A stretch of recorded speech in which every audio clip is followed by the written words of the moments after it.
Welcome back. Hopefully you all had a good weekend out there as it is a Sunday afternoon. Hopefully you're just relaxing, having a nice day. I do have two videos to make here for the next 2 days, some easy content to make because we have two new first-time National Touring Sprint Car winners from over the weekend with the Highland Racing Sprint Car Series. Of course, Tanner Thorson, the winner on Friday, and Dason Pursley, the winner on Saturday at the Commonwealth Clash. And so every time there is a new winner in national touring competition, we make a video here on the channel and document the journey, what it took to get to this point in time for those drivers that get these wins. So today we're talking about Tanner Thorson, and tomorrow we'll talk about Dason Pursley here on the channel. So for Tanner Thorson, it has been a very long time coming for him, and so many close calls to getting that first ever win out of the way. I've got the close calls down here at the bottom, and I'm missing about 4 of them just because, one, I ran out of time. I didn't have enough room on the board here to write them all down. And number 2, if I wrote them all down, this would be a 42-minute video. I mean, he has been unbelievably close so many times to getting a national touring sprint car win, whether that's against the Outlaws or against High Limit as well. This year alone, he has 5 second-place finishes against both the Outlaws and High Limit. And so, yeah, it's been a long journey for Tanner Thorson, and you could tell just how excited he was in victory lane on Friday. So against High Limit Racing, I have them first because he has the most starts against that series. 88 races before he got that first national win. It came on the 89th race of his career with the series. 6 DNQs during that time, 15 top 5s and 38 top 10s to get to this point. With the Outlaws, 54 races in his career against that series, 24 DNQs, 2 top 5s and 9 top 10s against the Outlaws. And so to put those two series together, that is 142 national touring races, 30 races where he did not qualify for the feature, 17 top 5s and 47 top 10s. And so the DNQs, I put them in every one of these videos because it shows you that it's not a walk in the park just to make these shows and come in here and obviously try to win these races. I mean, people that are in the know, they know that it is very hard to win these races. And it just goes to show right there, 30 races where Tanner Thorson did not make the feature event. So definitely paid his dues to get this win last week. Now, as of right now, Tanner Thorson, 29 years old, that night that he got his first ever 410 win, that was his 220th career 410 sprint car start with the wing on. Of course, we know he was a full-time USAC driver for many years, so he has a ton of 410 starts, but 220 wing 410 starts to get to that first win. His first ever wing 410 sprint car start came on March 13th of 2015 at the Thunderbolt Raceway in Tulare, California. And wouldn't you know it, his first ever wing 410 race was against the World of Outlaws that night.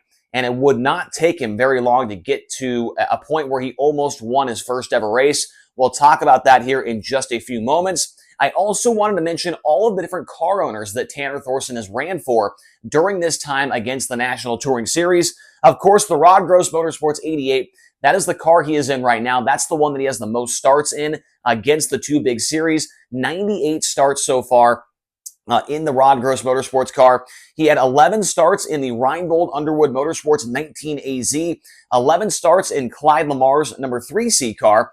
The Richie Rich and the Tin Pimp number 88, 7 starts in that car. That was actually that race on March 13th, 2015. That was the car he ran that night for the first time in his career. The Rudzik Excavating 49X, he has 5 starts against the Outlaws in that car. The CJB Motorsports number 88, some of you may forget about that one. He ran that car at the Knoxville Nationals in 2019. So yeah, the CJB car's on there. The Keith Kuhn Sprint car also ran with Tanner Thorson at the Charlotte World Finals. He ran 2 races in that car. He ran the Premier Motorsports 70 for 1 race, and he also ran the Aaron Long 58, the AL Driveline car, for 1 race as well. So 1, 2, 3, 4, 5, 6, 7, 8, 9.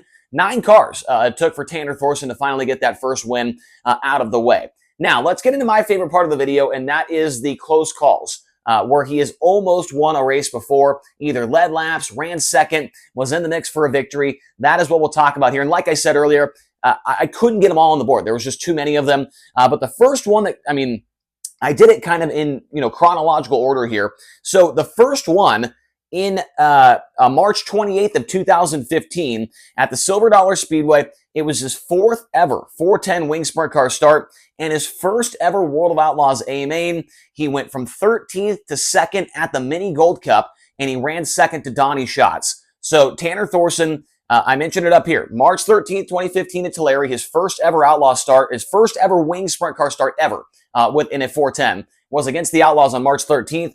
Then just 15 days later, in his fourth career wing 410 start and his first ever Outlaw show, he almost won the race. He ran second, was all over Donnie Schatz at Silver Dollar Speedway during the Mini Gold Cup, and came up one spot short that night.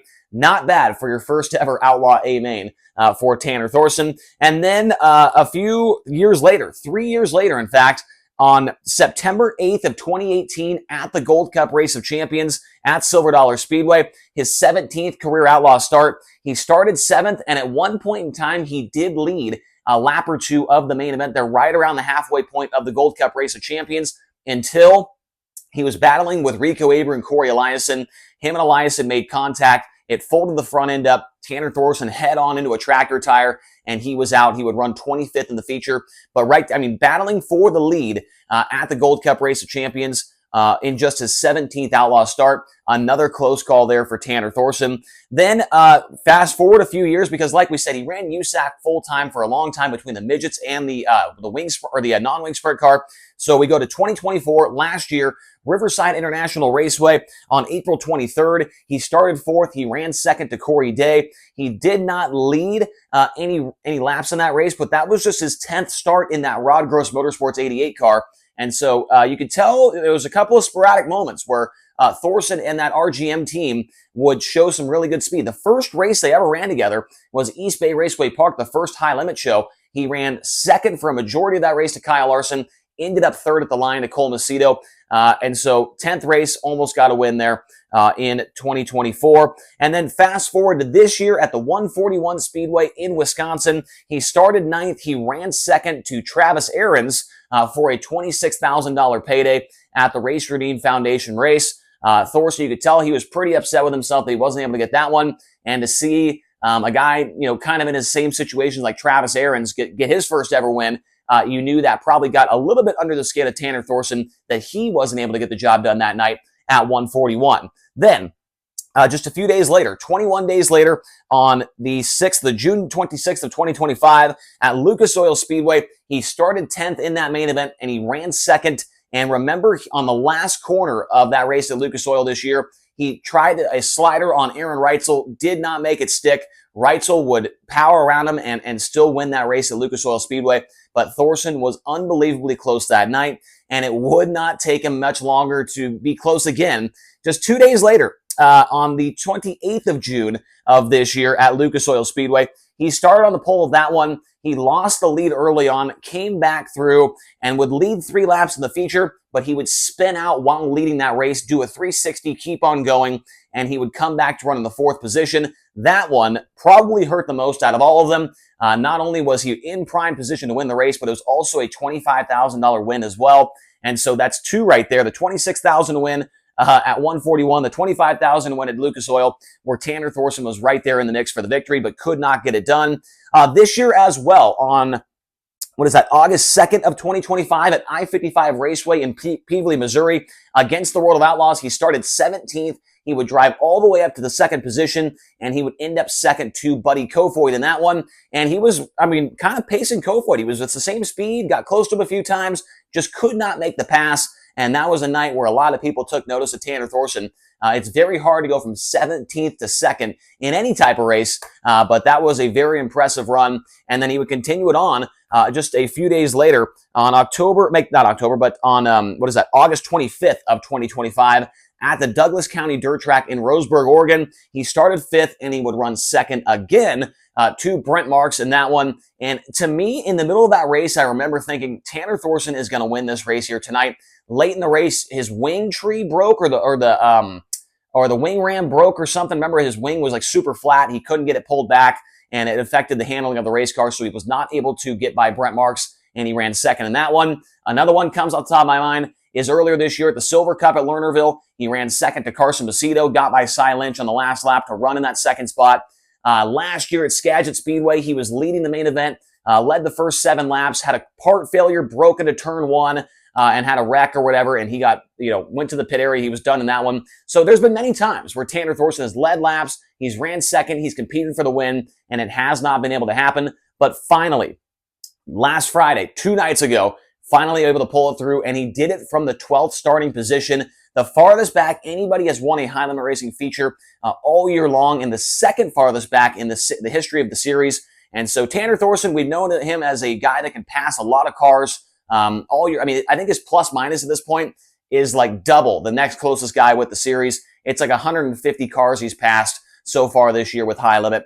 And so, yeah, Tanner Thorson, congratulations to him. A good friend of mine. I've raced against him for a long time and have known him for a very long time as well. And it was great to see him finally persevere and break through and get that victory the other night with high limit racing. I think the next one's going to come a whole lot sooner. And so I wouldn't be surprised if he won at Lucas Oil Speedway later on in just a few weeks' time, maybe at Lawrenceburg, maybe at Path Valley. He could be up there challenging for the win as well. We will have to wait and see how the rest of the year fares for Tanner Thorson. I wouldn't be surprised if he won at least one more race by the time the year was up. So let me know your thoughts in the comment section below. I would love to hear what you have to say about Tanner Thorson's victory on Friday night. Tomorrow, we will be talking about Dason Pursley here on the channel and his victory on Saturday night. So I would love to hear your thoughts. Please hit like, hit subscribe, and we'll talk to you guys again here tomorrow on the Rodman Rundown.